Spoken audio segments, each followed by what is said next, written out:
अच्छा जी स्टूडेंट्स, तो वो लेक्चर प्रीवियस वाला लंबा हो रहा था, तो इस वजह से मैंने उस लेक्चर को दो में डिवाइड कर दिया है। तो प्रीवियस लेक्चर के अंदर हम लोगों ने फर्स्ट ऐप को क्रिएट करना देखा था, तो इसके अंदर हम लोग फर्दर अपनी जो एप्लीकेशन क्रिएट की है उसको फर्दर एक्सप्लोर कर लेते हैं। हमारे पास ये प्रोजेक्ट्स जो हैं वो इन पूरे फोल्डर्स को भी वन बाय वन एक्सप्लोर कर लेते हैं। तो इसलिए मैंने अब इसको स्प्लिट कर दिया है। तो अब आप लोग इसको मतलब हम लोग इसमें एक्सप्लोर करेंगे, इसको हर चीज़ इसमें क्या कहते हैं इसको देखेंगे। फिर हम लोग main activity main dot XML को भी देखेंगे, ये क्या चीज़ होती है और ये किस तरह हम लोग इसके ऊपर डिज़ाइन वगैरह करते हैं, तो ये हम लोग इसको देखेंगे। ठीक है जी, फॉर्चुनेटली कंप्लीट हो गया ग्रेडल बिल्डिंग भी। तो पहले हम लोग ये करते हैं कि फोल्डर एक्सप्लोर कर लेते हैं। तो उसके बाद फिर ये है कि हम लोग फर्दर इसको एक्सप्लोर करेंगे, किस तरह प्रोग्रामिंग करते हैं, किस तरह चीज़ें देखेंगे। फिर एक्टिविटी अंडरस्कोर मेन को भी देख लेंगे, तो ये सब चीज़ें फिर बाद में देख लेंगे वन बाय वन। तो फिलहाल ये है कि हम लोग इसको एक्सप्लोर करते हैं। हमारे पास जब जैसे ही आप लोग न्यू प्रोजेक्ट क्रिएट करते हैं, तो आपका वो माई फर्स्ट ऐप जो मैंने प्रोजेक्ट नेम लिखा था वो यहाँ पर आ गया। ठीक है, उसके अंदर कुछ फाइल्स हैं, ये डॉट फाइल्स जो है डॉट वाले फाइल्स एंड फोल्डर्स हैं। तो ये जो डॉट वाली हैं ये बेसिकली आपकी बिल्ड के लिए यूज़ होती हैं। ग्रेडल हो गया, जिस तरह अब इसके अंदर ग्रेडल से रिलेटेड इन्फॉर्मेशन है। ग्रेडल आपको मैं इन्फॉर्मेशन बता दूंगा क्लास के अंदर ग्रेडल क्या होता है। वैसे बेसिकली अगर आप समझना चाहें, इसको देखना चाहें, तो ग्रेडल एक बिल्ड सिस्टम है जो हेल्प करता है एंड्रॉयड एप्लीकेशन को डेवलप करने में या उनको डिप्लॉय करने में। ठीक है, ग्रेडल ये चीज़ है। उसके बाद एक आइडिया है, आइडिया की इसके अंदर कुछ अपनी कुछ क्या कहते हैं फाइल्स एंड फोल्डर्स हैं। हमारे पास ये ग्रेडल का मेन इसमें है फोल्डर है। इसी तरह ये जो कुछ फाइल्स बाहर हैं ये हमारे पास रिलेटेड टू ग्रेडल की सेटिंग्स वगैरह, और ये सब चीज़ें आपकी वो फाइल्स हैं या वो फोल्डर्स हैं जो आपकी एंड्रॉयड एप्लीकेशन को डेवलप करने में हेल्प आउट करती हैं। हमारा जो मेन कंसर्न है वो हमारे पास ऐप के फ़ोल्डर के साथ है, क्योंकि इसके अंदर हमारे पास जितने भी ऐप से रिलेटेड काम होंगे वो हमारे पास यहाँ पर होंगे। तो ऐप के फ़ोल्डर को हम एक्सप्लोर कर लेते हैं। ऐप के फ़ोल्डर में यहाँ पर सबसे पहला फ़ोल्डर जो है वो लिब्स का है। लिब्स हमारे पास लाइब्रेरीज़ होती हैं। अगर आप कोई एक्सटर्नल लाइब्रेरी ऐड करना चाहते हैं तो डायरेक्टली इधर ऐड होगी। ठीक है, उसके बाद ये है कि हमारे पास सोर्स का फ़ोल्डर है जो कि एक इम्पॉर्टेंट फ़ोल्डर है। इसके अंदर हमारे पास मेन और टेस्ट के नाम से और एक एंड्रॉयड टेस्ट के नाम से तीन फ़ोल्डर हैं। ठीक है, तो अगेन टेस्ट और एंड्रॉयड टेस्ट फ़ोल्डर्स जो हैं वो आपके बेसिकली डील करते हैं टेस्ट फेज़ को। एंड्रॉयड की जब एप्लीकेशन आप बन जाती है उसको टेस्ट करते हैं, तो ये टेस्टिंग फेज़ के अंदर यूज़ होते हैं। वो बेसिकली एक यूनिट टेस्ट जिस तरह होता है, ये बेसिकली ये उसी के लिए यूनिट टेस्ट हो गया या जो भी टेस्ट रिलेटेड ऑपरेशन होते हैं ये उसको डील करती है। ठीक हो गया। हमारा जो मेन कंसर्न होता है वो हमारे पास इस मेन फोल्डर से होता है, सोर्स के अंदर मेन। तो मेन के अंदर हमारे पास दो फोल्डर हैं, ये आप लोग देख सकते हैं। इसके अंदर एक जावा का फ़ोल्डर है और एक रेस का फ़ोल्डर है। तो रेस के फ़ोल्डर के अंदर हमारे पास रिसोर्सेज होते हैं। रिसोर्सेज से मुराद वो है कि हम लोग इसके अंदर हमारे वो आइकन्स या वो आपकी यूज़ होने वाली पिक्चर्स इसके अंदर प्लेस कर सकते हैं जो हमारी टोटल इसके अंदर यूज़ होगी, हमारे प्रोजेक्ट के अंदर या ऐप के अंदर यूज़ होगी। तो ये ड्राइबल जो बेसिकली हैं ये सारे आपके आइकन्स होते हैं, आइकन से रिलेटेड होते हैं। ठीक है, इस तरह ये आपके अगर लेआउट को देखा जाए तो ये आपकी मेन एक्टिविटी डॉट एक्सएमएल ये आपकी वो मेन एक्टिविटी है जो हम लोगों ने यहाँ ओपन की हुई है। देख लें, ये मेन एक्टिविटी जो यहाँ ओपन की हुई है। ठीक है, अच्छा जी, उसके बाद ये ड्राइबल्स के अंदर आपके सारे इसके अंदर ये बेसिकली इसका आइकन है। अगर आप लोग इसको मैं ओपन करूँ तो ये आप लोग देख सकते हैं कि यहाँ पर इसका ये एक आइकन है। ये क्या कहते हैं जब आपकी एक्टिविटी इंस्टॉल होगी तो उसका आइकन इस तरह का कुछ होगा। ठीक है, उसी तरह फिर ड्राइबल अगर V24 अगर वर्जन 24 के साथ है तो उसका कोई आइकन इस तरह होगा। ठीक है, ये कुछ आइकन से रिलेटेड आपके फ़ोल्डर्स हैं। फिर इस तरह ये मिप मैप जो है ये आपके बेसिकली अब आप इसको ओपन करके बेसिकली देख सकते हैं कि ये आपके वो कंबाइंड ऑफ ड्राइबल्स जो दोनों आपके उसमें फ़ोल्डर में थे उन दोनों पिक्चर्स को कंबाइंड करके आपकी एक पिक्चर बन गई है। तो ये बेसिकली यूज़ होता है आपकी आइकन्स वगैरह के लिए अगर आप लोगों ने यहाँ पर आइकन इसमें डालना है। ठीक है, तो लेआउट का फ़ोल्डर के अंदर एक्टिविटी में एक मेन एक्टिविटी होती है। वैल्यूज़ के अंदर आपके पास यहाँ पर एक बहुत ज़्यादा एक इंपॉर्टेंट फ़ोल्डर ये वैल्यूज़ का है। ये बेसिकली आपके मतलब वो फ़ोल्डर्स हैं कि उनकी ना साइज़ेस डिफरेंट हैं। जैसे आप यहाँ पे देख सकते हैं कि यहाँ पर जो है वो NADPI DPI basically density pixel को कहते हैं। डेंसिटी पिक्सल हमारे पास इसमें यूज़ होता है। वो ये होता है कि आपके किसी भी टैबलेट डिवाइस के ऊपर एंड्रॉयड एप्लीकेशन जो है वो वैसे ही रन होती है जैसे एक छोटे से स्क्रीन रेजोल्यूशन के मोबाइल के ऊपर रन हो। यानी अगर किसी का अगर 4.5 स्क्रीन है, किसी का 4.5 इंच स्क्रीन है एंड्रॉयड डिवाइस की, तो उसके लिए उसकी अपनी रेजोल्यूशन होती है, वो छोटा होता है साइज़ में। इसी तरह अगर आपकी किसी की 6.5 तक भी अभी आ गई हैं, 6.59 फिर 6.459 भी आ गई है, तो वो 6 पॉइंट समथिंग से अगर वो है, इवन के टैबलेट भी हैं, तो उनके लिए अगर आप मतलब कहना चाहें कि हमारे पास DPIs जो हैं या पिक्चर्स हैं वो हमारे पास हो, तो उसमें क्या होता है कि हमारे पास ना वो स्मॉल पिक्चर जो है, जब हम इसको DPI पे सेट करते हैं तो वो ऑटोमेटिकली उसको हर एक डिवाइस की रेजोल्यूशन के साथ उसको एडजस्ट कर देता है। ठीक है, तो ये बेसिकली इसी वजह से इसके बहुत सारे फ़ोल्डर्स बने हुए हैं। तो ये फ़ोल्डर्स बेसिकली इसीलिए हैं कि अगर हमारे पास ये डिवाइस की रेजोल्यूशन हो, M हो, X हो, XX HDPI हो, या XXX HDPI हो, तो उसके अंदर हमारे पास क्या लोकेशन होगी। ये देखें बेसिकली इसका PNG इसके अंदर अपना पड़ा हुआ है, इसका अपना है, इसका अपना है, इसका अपना है, यानी हर एक की साइजेस जो हैं वो डिफरेंट होंगी इसके अंदर। ठीक है, तो ये इंपॉर्टेंट फ़ोल्डर, ये हमारे पास जस्ट इमेजेस के फ़ोल्डर थे। तो अब हमारे पास जो फ़ोल्डर है वो हमारे पास वैल्यूज़ का फ़ोल्डर है। ये ज़रा एक इंपॉर्टेंट फ़ोल्डर है। इसके अंदर आपके पास 3 फाइल्स आपको मिलती हैं। इसमें कलर है, स्ट्रिंग्स है और स्टाइल्स है। कलर्स बेसिकली आपकी एक कलर थीम होती है जिसमें आपके यहाँ पर आप कलर थीम प्राइमरी डिफाइन कर सकते हैं। अगर आप एक कलर ये हम लोग जब मेन एक्टिविटी को देखेंगे उसके अंदर मैं आपको समझाऊंगा। तो यहाँ पर ये बेसिकली ये है कि इसका फ़ायदा ये है कि आप लोग ना यहाँ से ही कलर चेंज कर देते हैं, तो वो पूरी एक आपकी ना जो लेआउट है या आपकी क्या कहते हैं इसको ऐप है उसके ऊपर डायरेक्टली अफेक्ट करती है। ठीक है, बजाय उसके कि हम लोग हर जगह जाकर एक एक जगह के ऊपर चेंज करें। ऐसा समझ लें कि ये हमारे पास CSS है इसकी क्या कहते हैं एंड्रॉयड की कलर की CSS है। यहाँ पर हमारे पास सारी कलर हम लोग यहाँ पर चेंज करेंगे, ऑटोमेटिकली उसका हर जगह वो रिफ्लेक्ट हो जाएगा। ठीक है, इस तरह यहाँ पर स्ट्रिंग्स है, तो ये ज़रा क्या कहते हैं स्ट्रिंग्स बेसिकली आपको हम इसको साथ साथ देखते भी रहेंगे। स्ट्रिंग्स में मैं इसको बेसिकली एडिटर में ओपन कर रहा हूँ। ठीक है, तो एडिटर के अंदर हमारे पास यहाँ पर एक वो पहले मैंने उसको ओपन किया हुआ था, उसको XML फॉर्मेट में ओपन किया हुआ था, तो इसको मैं एडिटर में भी ओपन कर सकता हूँ। हमारे पास ऐसे होता है कि हम लोग ना यहाँ पर जितने भी व्यूज़, अपने व्यूज़ से मुराद हम लोग टेक्स्ट ऐड करते हैं, टेक्स्ट बॉक्स ऐड करते हैं, लेबल्स ऐड करते हैं, बटन के ऊपर टेक्स्ट ऐड करते हैं, कोई भी हम लोग डिस्क्रिप्शन ऐड करते हैं, तो वो सारी की सारी हम लोग इस जगह के ऊपर प्लेस कर देते हैं। ठीक है, इस जगह के ऊपर प्लेस करने का फ़ायदा ये है कि हमारे पास अगर उसको चेंज करना है तो हम लोग यहाँ से चेंज करेंगे, अगेन हर जगह वो रिफ्लेक्ट हो जाएगा। ठीक है, तो ये स्ट्रिंग का एक है। तो हम लोग जैसे ही अगर कोई न्यू टेक्स्ट ऐड करेंगे तो हम लोग यहाँ पर इसके अंदर अगेन XML के सेंटेक्स को फॉलो करते हुए यहाँ पर इसको ऐड करते जाएंगे। XML के सेंटेक्स आपको ऑलरेडी पता है कि उसके अंदर हमारे पास टैग्स होते हैं, HTML की तरह ही है, मार्कअप टैग्स ही होते हैं, और उसके अंदर हमारे पास फिर प्रॉपर्टीज सेट होती हैं टैग्स के थ्रू ही।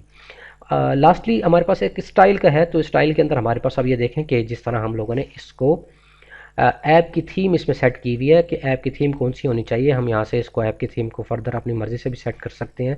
फॉर एग्जांपल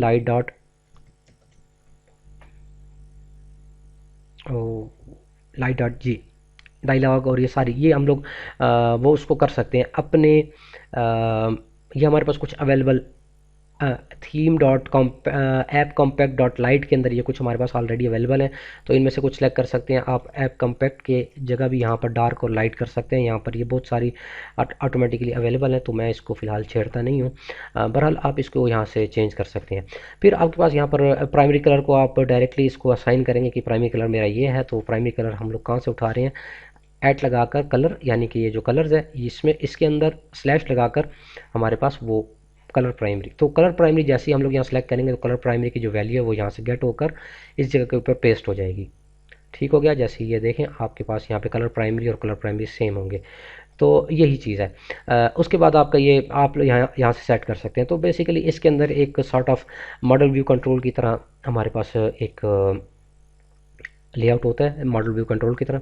अच्छा, उसके बाद हमारे पास मैनिफेस्ट फाइल है। मैनिफेस्ट फाइल को भी एक्सप्लोर कर लेते हैं थोड़ा सा, क्योंकि हमारे पास यहाँ पर ये कंप्लीट हो गया। हमारी जो क्या कहते हैं इसको सोर्स फाइल, हमारा सोर्स फोल्डर है वो कंप्लीट हो गया। मैनिफेस्ट फाइल के अंदर हमारे पास एप्लीकेशन से रिलेटेड सारे क्या कहते हैं उसको, एप्लीकेशन से रिलेटेड हमारे सारी डिटेल्स होती हैं, सारे उसके नाम, उसके सब चीज़ें एप्लीकेशन से रिलेटेड जैसे कि आप ये देख सकते हैं कि यहाँ पर इसको XML की जो नोटेशन है वो कहाँ की फॉलो हो रही है, तो हमने उसको ये दे दिया कि ये यहाँ से फॉलो हो रही है। ठीक है। अच्छा, क्या कहते हैं, पैकेज के नेम यहाँ से आप चेंज कर सकते हैं। अगर आपने फ्रंट से चेंज नहीं किया तो आप यहाँ से चेंज कर सकते हैं पैकेज का नेम। अब ये क्या कहते हैं, ग्रामेटिकल मिस्टेक बता रहा है कि typo in words my first step. ठीक है। उसके बाद हमने एप्लीकेशन के अंदर अलाउ बैकअप ट्रू, ये बैकअप ट्रू यहाँ पे कर सकते हैं। इसको आइकन यहाँ से हम लोग लगा सकते हैं। तो देखें, वो आइकन को लगाने के लिए मैंने लिखा कि एट MIP मिप मैप, यानी कि जैसे ही इसके अंदर जाएंगे और मेन के अंदर जाएंगे तो यहाँ पर रिसोर्सेज के अंदर ऐड जैसे ही है वो रिसोर्सेज के अंदर जाएगा directly mipmap slash IC launcher. तो ये मिप मैप को डायरेक्टली एक्सेस करेगा, जो भी हमारे पास बाय डिफ़ॉल्ट होगी वो उसको खुद ही उस हिसाब से एक्सेस कर लेगा। ठीक है। इसी तरह फिर हम लोगों ने एंड्रॉयड का लेबल दिया हुआ है माय फर्स्ट ऐप, यहाँ से हम लोग लेबल भी चेंज कर सकते हैं। अब मैंने इसके ऊपर लेबल के ऊपर जैसे क्लिक किया तो वहाँ पे string at slash app name आ गया। ठीक है। ये बेसिकली पहले इस तरह था कि यहाँ पर उसका नेम आ रहा था माई ऐप नेम का। जैसे मैं वैल्यूज़ में आपको दिखाता हूँ कि स्ट्रिंग्स के अंदर ये वाला नेम आ रहा था माई फर्स्ट ऐप। जैसे मैंने उसको क्लिक किया तो उसने वो बता दिया कि ये स्ट्रिंग के अंदर ऐप नेम के अंदर अवेलेबल है, स्ट्रिंग के अंदर ऐप नेम के अंदर अवेलेबल है। अगर आपने वैल्यू चेंज करनी है वहाँ से जाकर चेंज करें। राउंड आइकन का पाथ भी मैंने उसको बता दिया, IC लॉन्चर के राउंड आइकन मिप मैप का। ये मिप मैप का बेसिकली एक फ़ोल्डर है यहाँ पर। मुझे अभी मैं आपको बताता हूँ कि ये मिप मैप का जो फ़ोल्डर है ये बेसिकली कहाँ से उठा रहा है, क्योंकि मैं आपको ताकि आइडिया हो कि ये कहाँ से इसको मिप मैप का फ़ोल्डर एक्सेस कर रहा है। ये हमारे पास रिसोर्सेज के अंदर मिप मैप्स के जितने भी फ़ोल्डर हैं, तो ये क्या करता है कि जैसे हम लोगों ने ऐड मिप मैप लगाया हुआ है, ये क्या करता है कि जो भी उससे सूटेबल मिप मैप का फ़ोल्डर है उसको एक्सेस करके उसमें से आपका जो भी आइकन वगैरह एक्सेस करना है या आपकी क्या कहते हैं सेटिंग्स एक्सेस करनी है, सॉरी सेटिंग्स नहीं, स्ट्रिंग्स एक्सेस करनी है या आपकी वैल्यूज़ एक्सेस करनी है, तो वो ऑटोमेटिकली उसको एक्सेस करेगा डिपेंडिंग अपॉन द आपका कौन सा मतलब कि किसके ऊपर हो रहा है, राउंड आइकन है या फ्लैट आइकन है। तो बहरहाल इसके बाद ये हमारे पास कुछ RTL है, ये इसको सपोर्ट हम लोगों ने ट्रू किया हुआ है। ये भी एक प्रॉपर्टी है इसकी। इस तरह थीम के लिए हम लोगों ने उसको बताया हुआ है कि स्टाइल के अंदर ये थीम हमने सेट की हुई है, इसको उठा ले तो वो उठा लेगा इसको। इसी तरह हम लोगों ने अब मेन एक्टिविटी के अंदर इंटेंट फिल्टर जाएंगे, हम लोग साथ साथ देखते जाएंगे कि इंटेंट क्या चीज़ होती है। हम लोग उसके अंदर क्या कहते हैं अपनी जब हम लोग क्लासेस में देखेंगे इसको तो वहाँ से इसको कर लेंगे। बेसिकली आप लोग यहाँ से एंड्रॉयड को अगर आप लोगों ने कुछ क्या कहते हैं उसको कुछ आप लोगों ने एक्सेस भी देना होता है, अगर किसी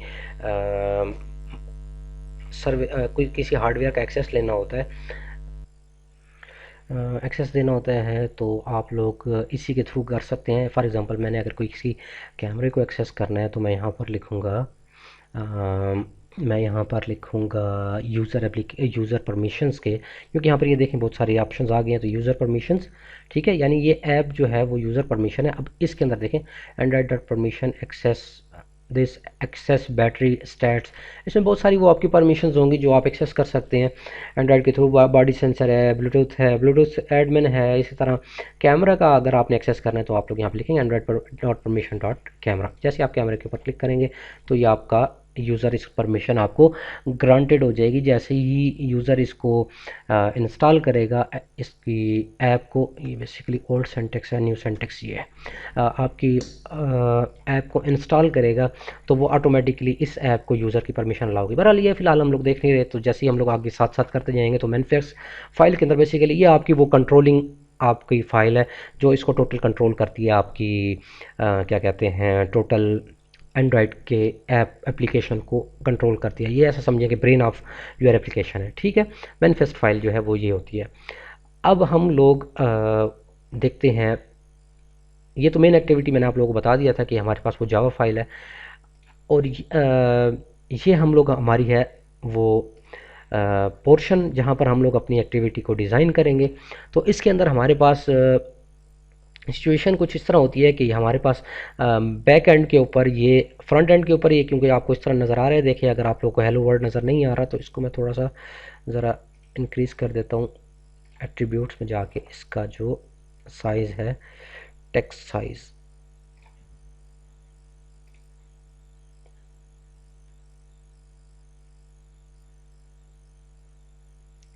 असल में ये प्रॉपर्टीज़ ढूंढने में आपको टाइम लग सकता है क्योंकि इसके अंदर प्रॉपर्टीज़ बहुत सारी हैं। तो ये टेक्स्ट की यहाँ पर वो आ गई है, क्या कहते हैं, टेक्स्ट वो आ गया, अलाइनमेंट आ गई है। इसके साथ यहाँ पर टेक्स्ट के साइज़ भी मेंशन होना चाहिए, टेक्स्ट साइज़, ये है टेक्स्ट साइज़। तो ये 14 SP लिखा हुआ है।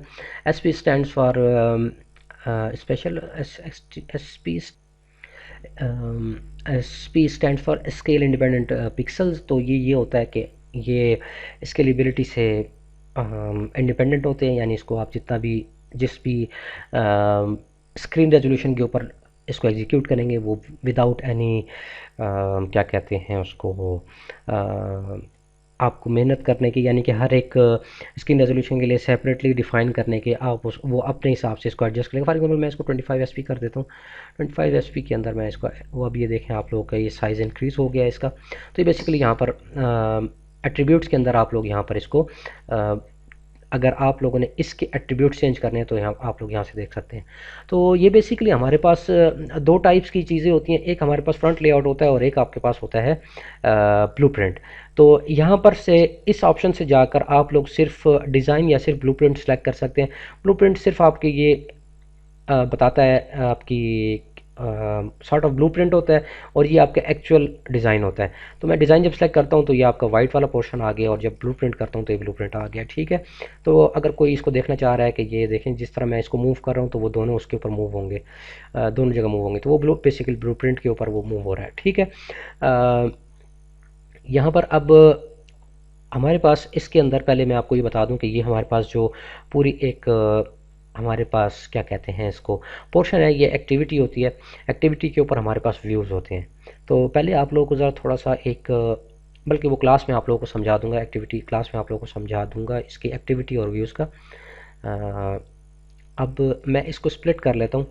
तो स्प्लिट करने का फ़ायदा ये है कि इसके बैकग्राउंड के ऊपर जो कोडिंग है वो ये XML फाइल के अंदर है। तो XML फाइल के ज़रा स्ट्रक्चर पहले सबसे पहले स्टडी कर लेते हैं। फ़िलहाल ये है कि मैं कोड देख लेता हूँ, उसके बाद फिर आप लोगों को समझा दूंगा इसके अंदर। तो इसका कोड का अगर हम लोग साइज़ भी बड़ा करना चाहें तो वो जाके मैं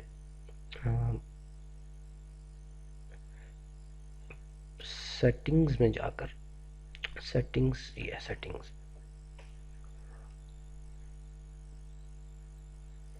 सेटिंग्स में जाकर एडिटर में जाकर और उसका फ़ॉन्ट, और फ़ॉन्ट का मैं साइज़ यहाँ पर बड़ा करना चाहूँ 13 की जगह मैं अगर इसको 18 सेट कर दूँ तो यस, ये 18 फ़ॉन्ट साइज़ हो गया।